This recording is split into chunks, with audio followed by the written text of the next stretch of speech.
ಕಾಂತಿ ಕುಚಭರನಮಿತಾಂಗಿ ಅನ್ವೇಷಣ್ಣ ನಿಶಾಬ್ದೆ ನಿಜಕರ ಕಮಲೋದ್ಯತ್ ಲೇಖನೀ ಪುಸ್ತಕಶ್ರೀ ಸಕಲ ವಿಭವ ಸಿದ್ಧಿ ಪಾತು ವಾಗ್ದೇವತಾನಃ ಭವತಿ ಯದನುಭಾವಾತ್ ಏಡಮೂಗೋಪಿ ವಾಗ್ಮಿ ಜಡಮತಿರಪಿ ಜಂತುಃ ಜಾಯತೆ ಪ್ರಾಜ್ಞಮೂರಿಃ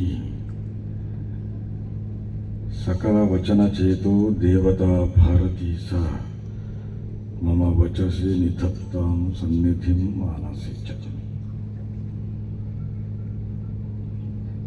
ನಮ್ಮ ಆರಾಧ್ಯ ದೇವರಾದ ಕಟೀಲು ದುರ್ಗಾ ಪರಮೇಶ್ವರಿಯನ್ನು ವಂದಿಸ್ತಾ ಈ ಮಣ್ಣಿನ ದೇವರಾದಂಥ ದೈವ ಆದಂತಹ ವರಿ ಉಲ್ಲಾಯೆ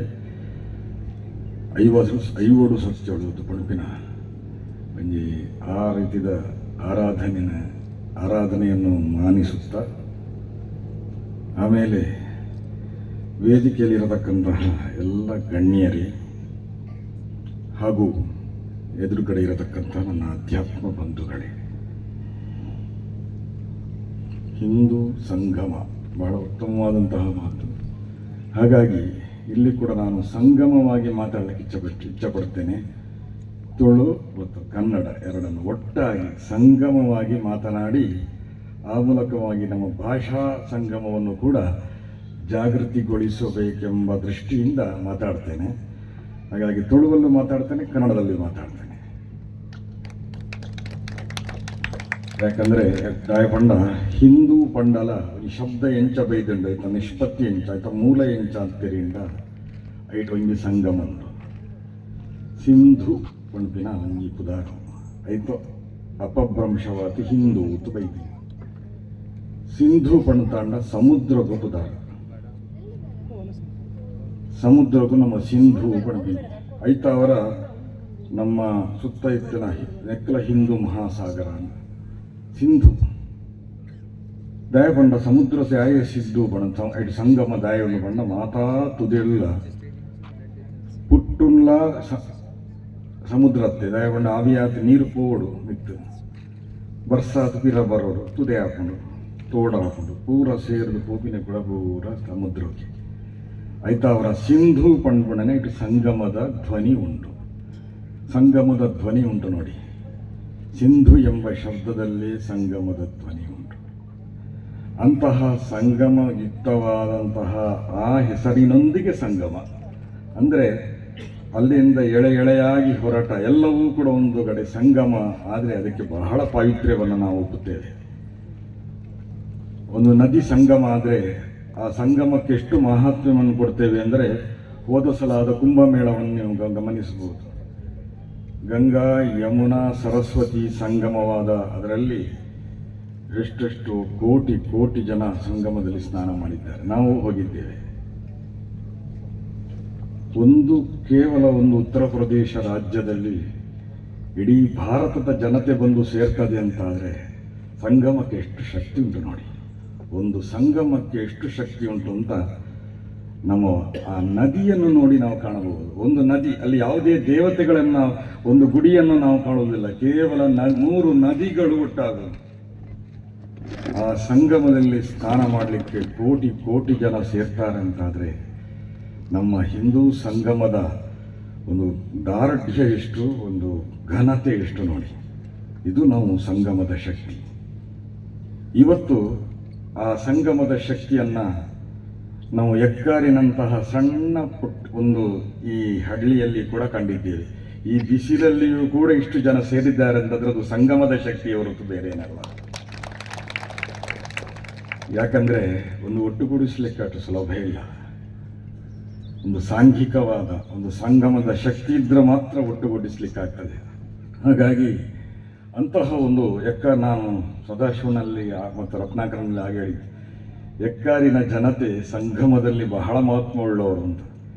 ಯಾರದೇ ಆಟ ಆಗಲಿ, ಯಕ್ಷಗಾನ ಆಗಲಿ, ಎಕ್ಕಾರಿನ ಎಲ್ಲ ಆಸನಗಳು ಭರ್ತಿ ಆಗ್ತವೆ. ಅಷ್ಟು ಸಂಗಮ ನಮ್ಮ ಕಟೀಲಲ್ಲಿ ಇಲ್ಲ ಅಂತ ನಾನು ಭಾವಿಸ್ತೇನೆ. ಯಾರದೇ ಆಟ ಆಗಲಿ, ನಾನೊಂದು ಶ್ರೀದೇವಿಯವರಂತೂ ಒಬ್ಬರು ವಕೀಲರದ್ದು ಬೆಂಗಳೂರಿನಲ್ಲಿ, ಅವರೊಂದು ಈ ಮಾತನ್ನ ಆಟ ಆಗಬೇಕು ಅಂತಂತ ಹೊರ ಕೇಳಿದರು. ಕಟೀಲಲ್ಲಿ ಆಗೋದಿಲ್ಲ ಅಂತೇಳಿ ನಾವು ನಮ್ಮ ಕೊಡಮಣಿತ್ತಾಯನ ಆ ವಿಶೇಷ ಆ ಸ್ಥಳದಲ್ಲಿ ನಾವು ಆಯೋಜಿಸಿದೆವು. ಯಾರಲ್ಲೂ ಹೇಳಲಿಲ್ಲ, ಆದರೆ ಒಂದೇ ಒಂದು ಆಸನವು ಯಾರಿಗೂ ಸಿಗಲಿಲ್ಲ, ಅಷ್ಟು ಆಸನಗಳು ಭರ್ತಿಯಾಗಿವೆ. ಅದೊಂದು ಸಂಗಮ ಶಕ್ತಿ ಈ ಎಕ್ಕಾರಿನ ಊರಿನಲ್ಲಿ ಅದು ಸಾಧನೆಯಾಗಿದೆ ಅಂತ ಹೇಳಿದರೆ ಜನರು ಆ ಸಂಗಮವನ್ನು ಮೆಚ್ಚಿದ್ದಾರೆ ಅಂತ ನಾನು ಹೇಳುತ್ತಾ, ಹಿಂದೂ ಇದರ ಬಗ್ಗೆ ಭೌತಿಕ ಭಾಷಣ ಮಾಡಲಿಕ್ಕಿದ್ದಾರೆ, ಆದರೆ ನಾನು ಹೆಚ್ಚು ಮಾತಾಡೋದಿಲ್ಲ. ಆದರೆ ಸ್ವಲ್ಪ ಮಾತಾಡದೆಯೂ ಬಿಡುವುದಿಲ್ಲ. ಹೇಗೆ ಅಂತಂದರೆ ನೋಡಿ, ಹಿಂದುತ್ವ ಅಂದರೆ ಯಾಕೆ ಶ್ರೇಷ್ಠ, ಎಲ್ಲ ಧರ್ಮಗಳಿಂದ ಹಿಂದೂ ಧರ್ಮ ಯಾಕೆ ಶ್ರೇಷ್ಠ ಅಂತ ನಾವು ಒಂದು ವಕೀಲರು ಇದ್ದಾರೆ ಇದರಲ್ಲಿ. ಒಂದು ವಕೀಲರು ಅಂದರೆ ಒಂದು ಗ್ರೌಂಡ್ಸಿನ ಮೇಲೆ ಮಾತಾಡೋದು. ನಾವು ಒಂದು ಗ್ರೌಂಡ್ಸ್, ಒಂದು ಭೂಮಿಕೆಯ ಮೇಲೆ ಮಾತಾಡುವುದಾಗಿದ್ದರೆ ಏನು ಬೇರೆ ಧರ್ಮಕ್ಕಿಂತ ವೈಶಿಷ್ಟ್ಯಪೂರ್ಣವಾದಂತಹ ಒಂದು ಮಹತ್ವ ಹಿಂದೂ ಧರ್ಮದಲ್ಲಿ ಏನು ಉಂಟು ಅಂತ ಕೇಳಿದರೆ, ಕೆಲವರು ತಮಾಷೆ ಮಾಡೋದುಂಟು, ಹಿಂದೆ ಇದ್ದವರು ಹಿಂದೂಗಳು ಅಂತ. ಯಾರು ಅಂತ ಬೇಡ, ಆದರೆ ಅವರು ಹೇಳಿದ್ದು ಸರಿ. ಅವರು ತಮಾಷೆ ಮಾಡಿ ನಾವು ಅದನ್ನು ಒಳ್ಳೆದಕ್ಕೆ ತಗೊಳ್ಳುವ. ನಾವೆಲ್ಲ ಹಿಂದೂಗಳು ಹಿಂದೆ ನೋಡಿಯೇ ವ್ಯವಹಾರವನ್ನು ಮಾಡೋದು ಹೊರತು, ಅಂದರೆ ಹಿಂದಿನವರ ಪಂಥವನ್ನು, ಹಿಂದಿನವರ ತುಳಿದ ದಾರಿಯನ್ನು ನೋಡಿಯೇ ವ್ಯವಹರಿಸಿದ ಹೊರತು ಮುಂದೆ ನಾವು ಹಿಂದಿನವರನ್ನು ಬಿಟ್ಟು ಹೋಗುವವರಲ್ಲ ಅಂತ ಹೇಳಿ ಹಿಂದೆ ನೋಡಿಯೇ ಮಾತಾಡೋದು ನಾವು. ಹಾಗಾಗಿ ಹಿಂದೆ ಇದ್ದವರಂತೆ ಹೇಳಿ ತೊಂದರೆ ಇಲ್ಲ. ಅಷ್ಟು ನಮ್ಮ ಹಿಂದುತ್ವಕ್ಕೆ ಬೆಲೆ ಉಂಟು. ಯಾಕಂದರೆ ನಾವೆಲ್ಲ ಹಿಂದೆ ನೋಡಬೇಕಂತ. ಬ್ರಹ್ಮದೇವರ ಸೃಷ್ಟಿ ಮಲ್ಪನಾಗ ಪಿರತೂದು ಸೃಷ್ಟಿ ಮಲ್ದಿನಿಗೆ ಧಾತ ಪೂರ್ವಂ ಅಕಲ್ಪಯತ್.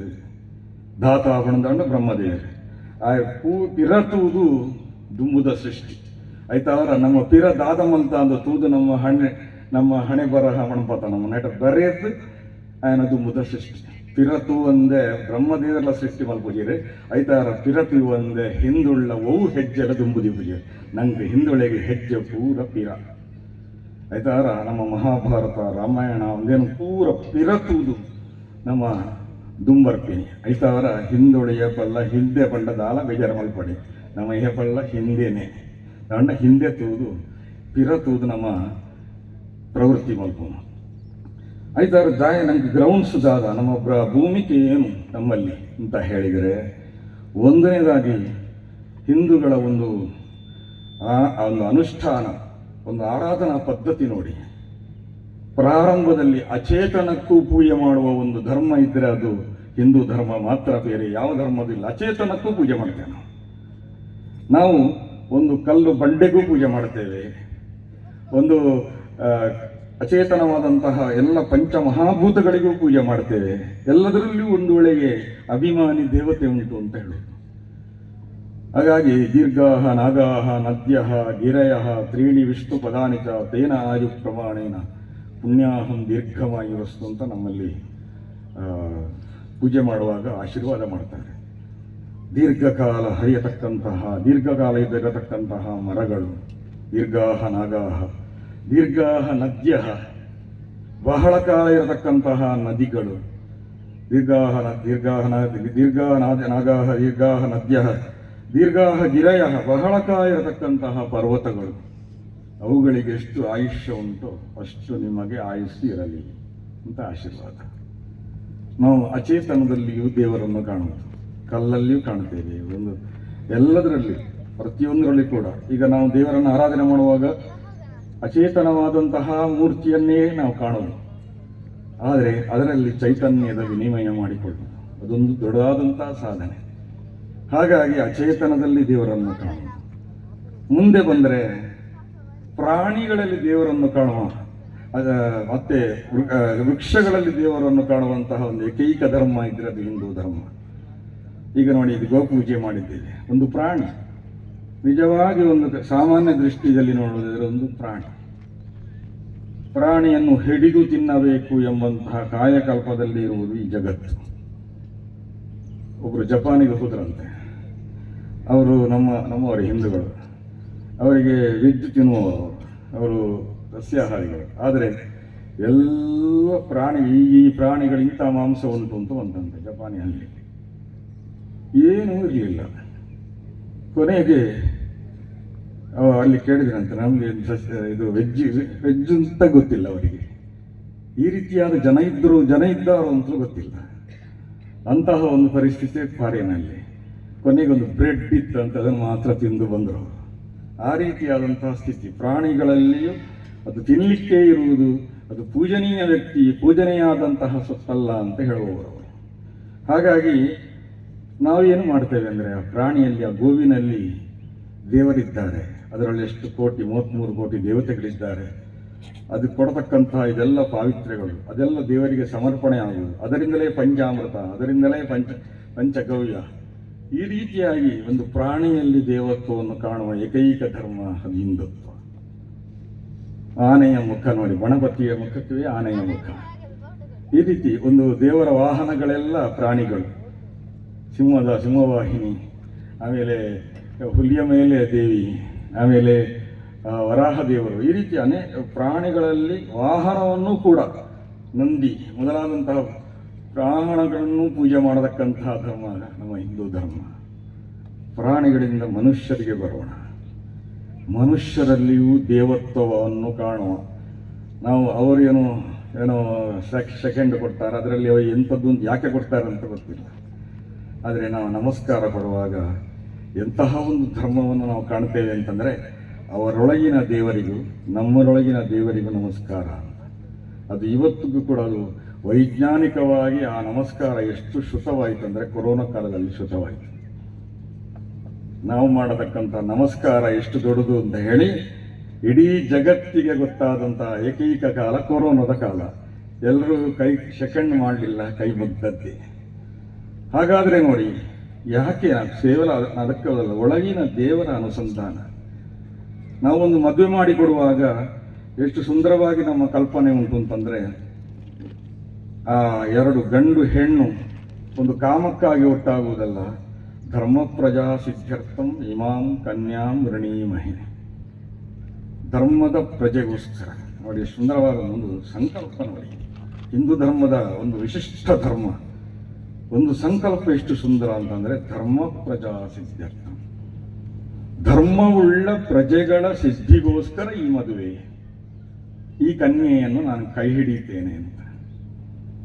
ಹಾಗಾಗಿ ಪ್ರಜಾ ಎಂಬ ಶಬ್ದವೇ ಎಷ್ಟು ಸುಂದರವಾದ ಅರ್ಥವನ್ನು ಕೊಡ್ತದೆ ಅಂತಂದರೆ, ಪ್ರಕೃಷ್ಟೇನ ಜಾಯತೆ ಇತಿ ಪ್ರಜಾ. ಒಳ್ಳೆಯದಕ್ಕಾಗಿ ಹುಟ್ಟುವವರು ಅಂತ. ಎಲ್ಲೆಲ್ಲೋ ಬಾಂಬ್ ಬಿಟ್ಟು ಬ್ಲಾಸ್ಟ್ ಮಾಡಲಿಕ್ಕೆ ಹುಟ್ಟದವರೆಲ್ಲ ನಮ್ಮ ಪ್ರಜೆಗಳು. ನಮ್ಮ ಪ್ರಜೆಗಳ ಶಬ್ದದಲ್ಲಿ ಧ್ವನಿ ನೋಡಿ, ಲೋಕಕ್ಕೆ ಒಳ್ಳೆಯದನ್ನು ಮಾಡಲಿಕ್ಕೆ ಹುಟ್ಟಿದವರು. ಹಾಗಾಗಿ ಅದನ್ನು ಮಾಡದವರನ್ನು ಪ್ರಜೆಗಳು ಅಂತ ಹೇಳಲಿಕ್ಕೂ ಕಷ್ಟ ಆಗ್ತದೆ ನಮಗೆ. ಪ್ರಜೆಗಳು ಎಲ್ಲವರು. ಯಾರು ಬಾಂಬ್ ಬಿಟ್ಟು ಡಮ್ ಅಂತ ಹೊಡಿತಾರೋ ಅವರು ಖಂಡಿತ ಪ್ರಜೆಗಳಲ್ಲ. ಯಾರು ಈ ದೇಶದ ಉದ್ಧಾರಕ್ಕಾಗಿ ಅವರು ಮಾತ್ರ ಪ್ರಜೆಗಳು. ಅಂತಹ ಉತ್ತಮವಾದಂತಹ ಪ್ರಜಾ ಸಿದ್ಧಿಗೋಸ್ಕರ, ಧರ್ಮ ಪ್ರಜಾ ಸಿದ್ಧಿಗೋಸ್ಕರ ನಾವು ಮದುವೆ ಆಗ. ಹಾಗಾಗಿ ಒಂದು ಕಾಮುಕವಾಗಿ ಒಂದು ಮದುವೆಯ ಪದ್ಧತಿ ಎಲ್ಲ ನಮ್ಮದು. ಎಂತಹ ಉತ್ತಮ. ಅಲ್ಲಿ ಕೂಡ ನಾವು ಲಕ್ಷ್ಮೀ ನಾರಾಯಣರನ್ನು ಅನುಸಂಧಾನ ಮಾಡುವುದು. ಆಮೇಲೆ ಅದು ಮಕ್ಕಳಲ್ಲಿ ದೇವರನ್ನು ಕಾಣುವುದು. ಒಂದು ನಾವು ಇದು ನೋಡಿ, ನಾಗಮಂಡ ಎಲ್ಲ ಮಾಡ್ತೇವೆ. ಒಂದು ಇಷ್ಟು ಸಣ್ಣ ಒಂದು ಬ್ರಹ್ಮಚಾರಿ, ಆ ಹುಡುಗನಿಗೆ ಎಷ್ಟು ದೊಡ್ಡ ವ್ಯಕ್ತಿಯು ನಮಸ್ಕಾರ ಮಾಡಲಿಕ್ಕೆ ಎದುರುವುದಿಲ್ಲ. ಯಾಕಂದರೆ ನಾಗನಿಗೆ ಬ್ರಹ್ಮಚಾರಿ ಅಂದರೆ ಬಹಳ ಇಷ್ಟ ಅಂತ ಉದ್ದಕ್ಕೆ ನಮಸ್ಕಾರ ಮಾಡ್ತಾರೆ. ಇದು ಭಾರತೀಯ ಪದ್ಧತಿ ಅಂದರೆ ಇದು. ಒಳಗಿನ ದೇವರ ಅನುಸಂಧಾನದಿಂದ ದೊಡ್ಡವನು ಸಣ್ಣವನು ಅಂತ ಕಾಣುವುದಿಲ್ಲ. ಆಮೇಲೆ ನೋಡಿ, ಆ ಪದ್ಧತಿ ಎಷ್ಟು ಉಪಕಾರ ಬರ್ತದೆ ಅಂದರೆ, ತಂದೆ ತಾಯಿಗಳಿಗೆ ಎಷ್ಟು ಗೌರವವನ್ನು ಕೊಡತಕ್ಕಂಥ ದೇಶ ಭಾರತ. ಬೇರೆ ದೇಶದಲ್ಲಿ ತಂದೆ ತಾಯಿಗಳು ಯಾರು ಅಂತ ಗೊತ್ತಿಲ್ಲ. ನೀವು ನೋಡಿ, ಎಂಥ ದುರಂತ ನೋಡಿ. ನಾವು ಇಲ್ಲಿಂದ ಹೋಗ್ತೇವೆ, ಆ ದೇಶವನ್ನು ಹೊಗಳ್ತೇವೆ, ತಂದೆ ತಾಯಿಗಳು ಯಾರು ಅಂತ ಗೊತ್ತಿಲ್ಲ. ನಮ್ಮ ತಂದೆ ತಾಯಿ, ಅಜ್ಜಿ ಅಜ್ಜ ಪಿಜ್ಜ ಎಲ್ಲ ಹೆಸರುಗಳು ಗೊತ್ತು ನಮಗೆ, ಅವರಿಗೂ ಗೊತ್ತಿಲ್ಲ. ಎಲ್ಲಿಗೆ ಬರೆದ್ರೆ, ನಾನು ನನ್ನ ಅನುಭವವನ್ನು ಎಲ್ಲ ಕಡೆ ನಾನು ಹೇಳಿದ್ದೆ, ಇಲ್ಲಿ ಹೇಳ್ತೇನೆ ಆ ಅನುಭವ. ನನ್ನ ಮಕ್ಕಳು ಇದರಲ್ಲಿ ಇಂಗ್ಲೀಷ್ ಮೀಡಿಯಂ ಸ್ಕೂಲಿಗೆ ಹೋಗುವಾಗ ಅಲ್ಲೊಂದು ಅಪ್ಲಿಕೇಶನ್ ಫಾರ್ಮ್ ಇತ್ತು. ಒಬ್ಬರು ತೋರಿಸಿದ್ದು, ಅಮೇರಿಕಾದಲ್ಲಿ. ಅವರು ಅಮೇರಿಕಕ್ಕೆ ಹೋಗಿ ಬಂದದ್ದು. ಅದರಲ್ಲಿ ಹೇಗೆ ಅಪ್ಲಿಕೇಶನ್ ಫಾರ್ಮ್ ಇತ್ತಂದರೆ,